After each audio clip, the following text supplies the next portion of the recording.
কথাগুলো সবাই মনোযোগ সহকারে শুনবেন। আলহামদুলিল্লাহ আমরা সবাই টাকা ফেরত পাবো।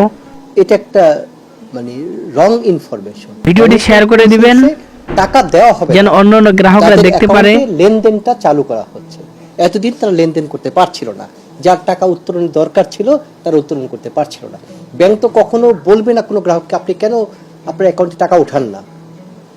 এটা গ্রাহকের যখন প্রয়োজন বোধ করবে সে টাকা উঠান। নতুন চেয়ারম্যান গুরুত্বপূর্ণ উদ্যোগ নেওয়া হয়েছে, অনেকগুলো কারিগরি টিম কাজ করছে এবং আমি আশা করি ভিডিওটি সবাই শেয়ার করে দিবেন সিস্টেমেটিক্যালি এগিয়ে নিয়ে যাতে অন্যান্য গ্রাহকরা এবং আমাদের দেখতে পারে। প্রথম কাজই হচ্ছে আমানতকারীদের আস্থা ফিরিয়ে আনা এবং আমরা মনে করি যে সরকারি সেক্টরে ইসলামী ব্যাংক আস্থার একটা প্রতীক হয়ে উঠবে, এটা আমি দৃঢ়ভাবে বিশ্বাস করি এবং সে লক্ষ্যেই আমরা কাজ করছি।